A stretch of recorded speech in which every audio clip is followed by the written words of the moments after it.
Hi friends, വീണ്ടും ഞാനൊരു easy ആയിട്ടുള്ള ഈവനിങ് സ്നാക്കിൻ്റെ റെസിപ്പി ആയിട്ടാണ് വന്നിട്ടുള്ളത് കേട്ടോ. നമ്മൾ ഉഴുന്നുവട ഉണ്ടാക്കുമ്പോൾ പലർക്കുള്ള ബുദ്ധിമുട്ടാണ് ഉഴുന്ന് നമുക്ക് വെള്ളം ചേർക്കാണ്ട് അരയ്ക്കാനുള്ള ബുദ്ധിമുട്ട്.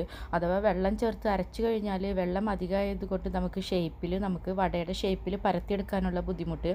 അപ്പോൾ അങ്ങനെയുള്ളവർക്കൊക്കെ ട്രൈ ചെയ്യാൻ പറ്റുന്ന ഉഴുന്നുവടയുടെ അതേ മാവ് കൊണ്ട് ഉണ്ടാക്കാൻ പറ്റുന്ന ഒരു ഉഴുന്ന് ബോണ്ടിയാണ് കേട്ടോ ഞാനിവിടെ തയ്യാറാക്കിയെടുക്കുന്നത്. ഇത് നമുക്ക് ഉഴുന്ന് വടയ്ക്ക് വേണ്ട എല്ലാ ചേരുവകളും തന്നെയാണ് ഇതിലും യൂസ് ചെയ്യുന്നത്. ഞാനിവിടെ എടുത്തിട്ടുള്ളത് 2 കപ്പ് ഉഴുന്നാണ് കേട്ടോ. 2 കപ്പ് ഉഴുന്നിനുള്ള ഒരു ഇൻഗ്രീഡിയൻസ് ഒക്കെയാണ് ഞാനിവിടെ പറയുന്നത്.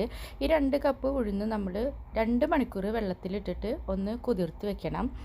2 മണിക്കൂറിനേക്കാളും കൂടുതലൊന്നും ഇത് വെള്ളത്തിലിട്ട് വെക്കേണ്ട. നമുക്ക് മാക്സിമം ഒരു 2 മണിക്കൂറിൻ്റെ ആവശ്യമുള്ളൂ. 2 മണിക്കൂറിന് ശേഷം തന്നെ നമുക്കിത് കഴുകിയെടുത്തിട്ട് നല്ലപോലെ അരച്ചെടുക്കാൻ പറ്റും. അപ്പോൾ 2 മണിക്കൂർ ഇത് കുതിരാൻ വെക്കുക. കുതിർന്ന് കിട്ടിയതിന് ശേഷമാണ് കേട്ടോ ഞാനിത് കഴുകി വെള്ളം കളയുന്നത്. ഇപ്പം നമ്മൾ ഡയറക്റ്റായിട്ട് വെള്ളം ഒഴിച്ചിട്ട് വെക്കുകയാണ് ചെയ്യുന്നത്. അപ്പോൾ 2 മണിക്കൂറിന് ശേഷം നമുക്കിതൊന്ന് അരച്ചെടുക്കാം.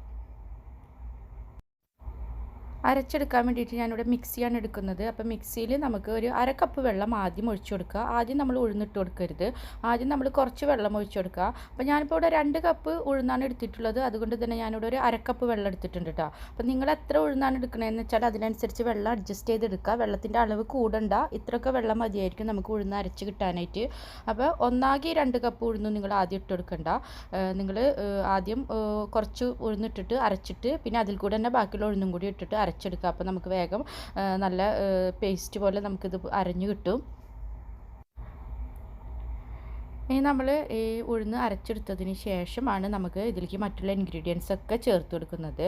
അപ്പോൾ അരച്ചെടുത്തതിന് ശേഷം ഉപ്പ് ചേർത്താൽ മതിട്ടോ. അല്ല നിങ്ങൾക്ക് ഇപ്പോൾ ഉപ്പ് ചേർക്കണം എന്ന് വെച്ചാൽ ഈ അരച്ചെടുക്കുന്ന സമയത്ത് നമുക്ക് ഉപ്പും കൂടി ചേർത്തിട്ട് അരച്ചെടുക്കാം.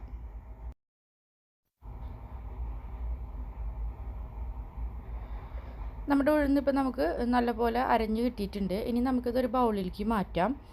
ഇനി നമുക്ക് വേണ്ടത് സബോള, ഇഞ്ചി, പച്ചമുളക്, അതുപോലെ തന്നെ കറിവേപ്പില, കുരുമുളക് നമ്മൾ മുഴുവനായിട്ടുള്ള കുരുമുളക് എടുത്താൽ മതി. മുഴുവൻ കുരുമുളക് ഇല്ലെങ്കിൽ നിങ്ങൾക്ക് കുരുമുളക് പൊടി ചേർക്കാം. അപ്പോൾ ഇത്ര ഇൻഗ്രീഡിയൻസും കൂടി നമുക്ക് ഇതിലേക്ക് ചേർക്കണം. അപ്പോൾ നമ്മൾ ഈ സബോളയൊക്കെ ഒന്ന് ചതച്ചെടുത്തിട്ട് വേണം നമ്മൾ ചേർക്കാനായിട്ട്, അല്ലെങ്കിൽ ചെറിയ ചെറിയ പീസാക്കിയിട്ട് മുറിച്ചെടുത്തിട്ട് വേണം ചേർക്കാനായിട്ട്. ഞാനിവിടെ ചോപ്പറിലിട്ടിട്ട് ചെറുതായിട്ട് ചതച്ചെടുക്കുകയാണ് ചെയ്യുന്നത് കേട്ടോ. അപ്പോൾ ചോപ്പറിലിടുമ്പോൾ നമുക്ക് ഇങ്ങനെ തരിതരിപ്പായിട്ട് നമുക്ക് അരഞ്ഞു കിട്ടും.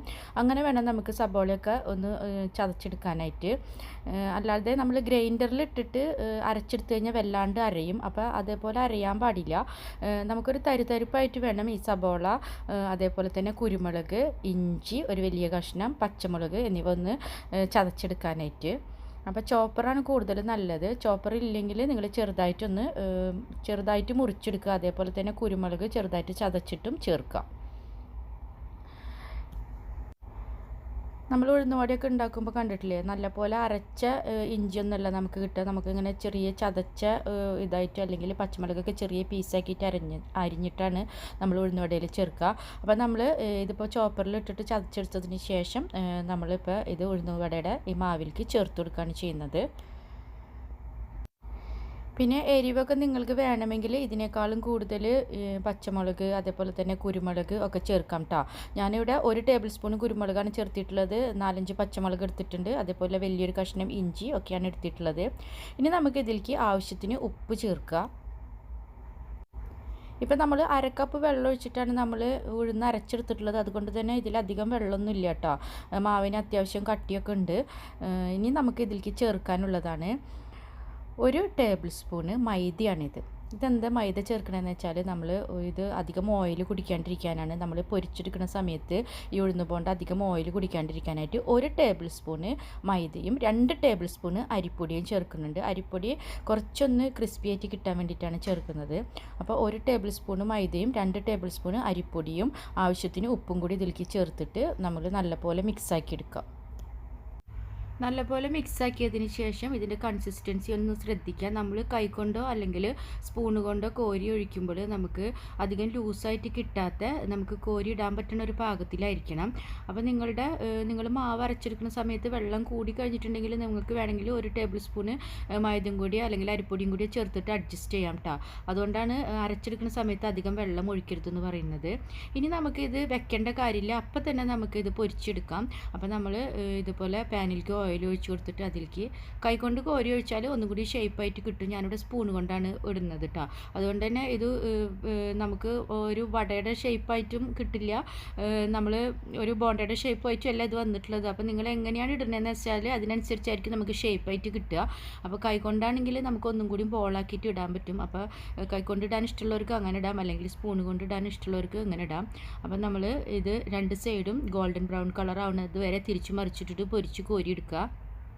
അപ്പോൾ എന്നും പറയുന്ന പോലെ തന്നെ നമ്മൾ ഹൈ ഫ്ലെയിമിൽ ഇട്ടിട്ട് ഓയിൽ ചൂടായി കഴിഞ്ഞാൽ ഫ്ലെയിമിനി മീഡിയം ഫ്ലെയിമിലേക്ക് മാറ്റിയിട്ട് വേണം പൊരിച്ചെടുക്കാനായിട്ട്. വല്ലാണ്ട് ലോ ഫ്ലെയിം വേണ്ട, അപ്പോൾ ഇത് നമുക്ക് മുരിഞ്ഞ് കിട്ടാൻ ബുദ്ധിമുട്ടായിരിക്കും. മീഡിയം ഫ്ലെയിമിൽ ഇട്ടിട്ട് പൊരിച്ചെടുത്താൽ മതി, ഹൈ ഫ്ലെയിം വേണ്ട. അങ്ങനെ രണ്ട് സൈഡും തിരിച്ചും മറിച്ചും ഇട്ടിട്ട് നമുക്ക് ഉള്ളൊക്കെ വേവണ വരെ ഗോൾഡൻ ബ്രൗൺ കളർ ആവണത് വരെ തിരിച്ചും മറിച്ചും ഇട്ടിട്ട് പൊരിച്ച് കോരിയെടുക്കുക. അപ്പോൾ നമ്മുടെ വടയുടെ അതേ ടേസ്റ്റ് തന്നെയാണ്, വടയുടെ ഷേപ്പില്ല എന്നുള്ളൂ. അപ്പോൾ നമുക്ക് നമ്മളെ ടേസ്റ്റി ഉഴുന്ന് ബോണ്ട നമുക്കിവിടെ റെഡി ആയിട്ട് കിട്ടും. ഇതിങ്ങനെ മുരിഞ്ഞ് വരുന്നതിനനുസരിച്ച് തന്നെ ഇതൊന്ന് വീർത്ത് വന്നിരിക്കും. അപ്പോൾ നമുക്കിത് ഭയങ്കര ടേസ്റ്റാണ്. പെട്ടെന്ന് തയ്യാറാക്കി എടുക്കാൻ പറ്റുന്ന ഒരു ഈവനിങ് സ്നാക്കാണ്. നമ്മൾ 2 മണിക്കൂർ മുന്നേ ഉഴുന്ന് വെള്ളത്തിലിടാനൊന്ന് ഓർമ്മിച്ചാൽ മതി. അപ്പോൾ നമുക്ക് 4 മണിയൊക്കെ ആകുമ്പോഴേക്കും തന്നെ പെട്ടെന്ന് തന്നെ നമുക്കൊരു സ്നാക്ക് തയ്യാറാക്കി എടുക്കാൻ പറ്റും. അപ്പോൾ എല്ലാവരും ട്രൈ ചെയ്യുക. വീഡിയോ കണ്ടതിനും ഇതുവരെ സപ്പോർട്ട് ചെയ്തതിനും എല്ലാവർക്കും ഒരുപാട് താങ്ക്സ് ഉണ്ട്. വീണ്ടും പുതിയൊരു വീഡിയോയിലൂടെ പുതിയൊരു റെസിപ്പിയിലൂടെ കാണാം.